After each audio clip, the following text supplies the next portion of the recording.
Assalamualaikum warahmatullahi wabarakatuh. Om Swastiastu, Namo Buddhaya, salam kebajikan. Sahabat-sahabat dimanapun juga berada, rombongan pemburu ijazah yang sudah menjadi tersangka setidaknya ada 8 orang ya.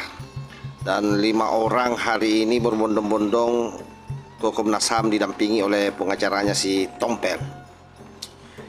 Jadi setelah beberapa minggu terakhir dia memborbardir Komnas HAM, tidak percaya lagi ke Komnas HAM, kini kembali mereka mau renge-renge, meminta agar Komnas HAM melindungi mereka sebab mereka merasa disolimi, dilanggar hak asasi manusianya.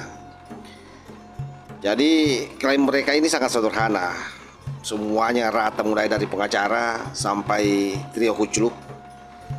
Dia mengaku bahwa mereka adalah peneliti independen yang dikriminalisasi. Tetapi saya yakin rakyat Indonesia, Komnas HAM apalagi, tidak akan mudah percaya dengan apa yang mereka laporkan ke Komnas HAM ini.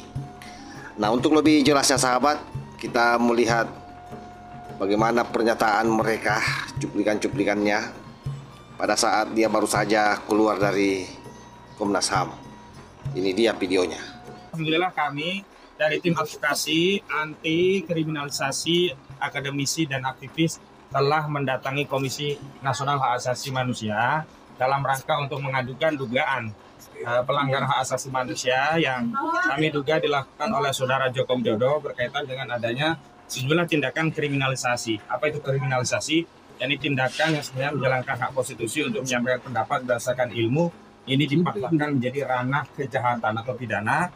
Bahkan kami juga tadi sudah sampaikan komplain tentang sejumlah pasal-pasal selundupan yang di dalam Undang-Undang ITE itu tidak ada relevansinya dengan apa yang dikeluhkan oleh Saudara Joko Widodo tentang diri yang merasa dihinakan sehina-hinanya dan direndahkan serendah-rendahnya. Tadi sudah disampaikan oleh Pak Matusudin juga rekan Istighfar ini adalah sebagai pembuka dari yang kami sampaikan di bulan. Jadi guna dari Komisi Nasional Hak Asasi Manusia adalah menjamin hak asasi dari manusia rakyat Indonesia itu sendiri.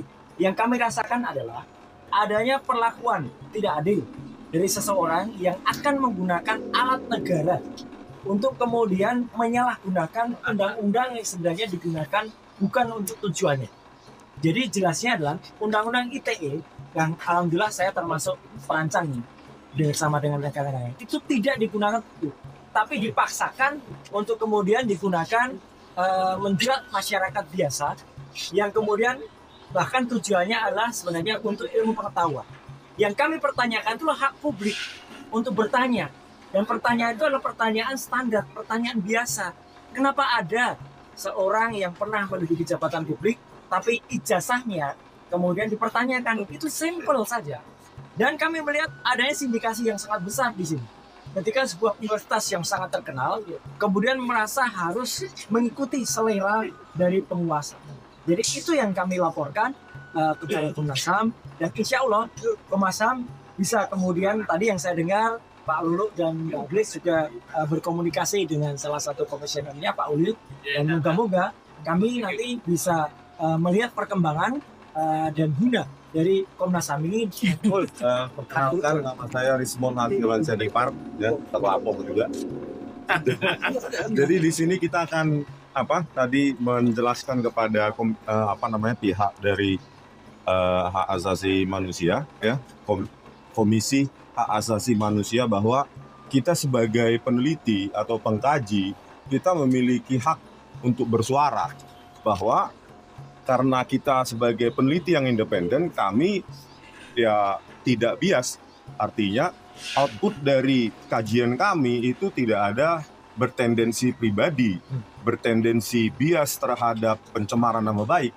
Dengan diundangnya kami, dengan ketidakjelasan posisi kami, pada tanggal yang kami diaku mengikuti sebuah peristiwa yang tidak kami ketahui, padahal saat ini sebenarnya kami sedang melakukan pekerjaan kami sebagai ilmuwan.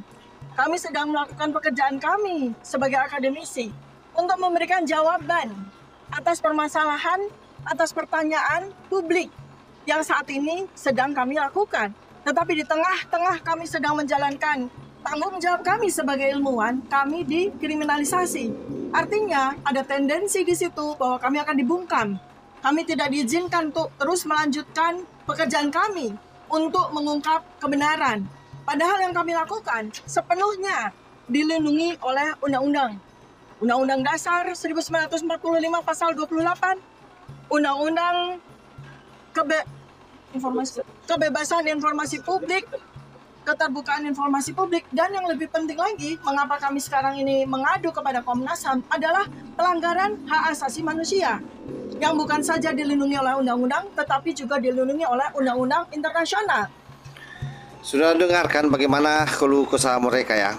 Jadi nadanya sama. Jadi ini kaset lama yang diputar kembali. Ini kan pernyataan yang juga sudah dia keluarkan dulu pada saat ketemu dengan Komnas HAM, dan pada saat itu Komnas HAM tidak peduli dengan apa yang mereka sampaikan. Jadi saya kira sama saja hari ini ya. Saya punya keyakinan Komnas HAM juga akan menolak apa yang mereka sampaikan ini. Cuma tidak enak saja kalau langsung diusir. Sebab bagaimanapun juga yang dilakukan ini kan bukanlah penelitian, melainkan provokasi politik yang dikemas oleh ilmiah, sahabat. Jadi jangan menganggap bahwa Komnas HAM itu bodoh. Orang-orang cerdas semua di sana itu, mereka paham hukum. Bahkan kalau kita mendengar narasi mereka, terutama Tipa kan mau lapor juga ke HAM internasional ya. Padahal kan sebelumnya juga kalau kita melihat kembali apa yang pernah dilakukan oleh Egy Sujana waktu dia ke London itu kan sudah melapor juga ke Transparansi Internasional, salah satu lembaga HAM internasional. Tapi apa hasilnya kan juga tidak dipeduli, sahabat, karena mereka tahu bahwa yang dilakukan para kucuk pemburu jasa ini adalah sebuah kezaliman terhadap Pak Jokowi.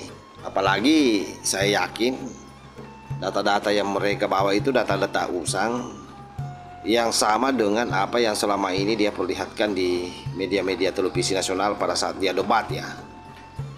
Ini kan hanya penggiringan opini agar seolah-olah para penegak hukum ini menindas kebebasan akademik mereka. Padahal fakta hukumnya saya kira sudah jelas berbicara. Status tersangka tidak lahir dari opini, melainkan data, fakta, alat bukti yang cukup dari hasil penyelidikan, pemeriksaan hingga rekam jejak digital yang mereka miliki sendiri, yang dia sebar ya melalui tim-timnya, terutama para podcaster, termasuk saya kira youtuber yang selama ini mendampingi mereka. Ini kan jelas semua ini. Jadi tidak usah berdalih di situ dikriminalisasi, tidak usah berdalih di situ dilanggar HAM-mu. Padahal kau sendiri sebenarnya yang merusak HAM orang lain. Mengulik-ngulik masalah pribadi orang justru itu adalah pelanggaran HAM sebenarnya. Jadi kebalikan dari yang kamu laporkan ke Komnas HAM, justru Pak Jokowi yang dilanggar HAM-nya. Karena kalian kuliti masalah-masalah yang sifatnya sangat privasi. Ijazah itu kan privasi. Oleh karena itu saya punya keyakinan apa yang dilakukan ini pasti akan sia-sia saja, buang-buang waktu. Semakin lelah dia. Tapi tidak apa-apa, biar dia nanti semakin kerasa kerusuk, semakin dia stres, semakin terpuruk hidupnya, apalagi kalau sudah di dalam penjara. Ya, dia pasti akan mengalami serangan mental yang sangat luar biasa. Jadi biarkan saja dia lelah seperti ini. Datangi semua lembaga-lembaga di negeri ini. Tapi saya yakin dan percaya tidak akan ada yang mau mendengar ocehan kalian. Karena sudah terbaca bahwa kalian semua ini hanya ngibul. Jadi saya kira apa yang kalian lakukan ini sia-sia saja. Sebab kebenaran itu tidak butuh yang namanya panggung. Apalagi panggung sandiwara yang kalian buat. Dia berdiri kokoh dalam diam.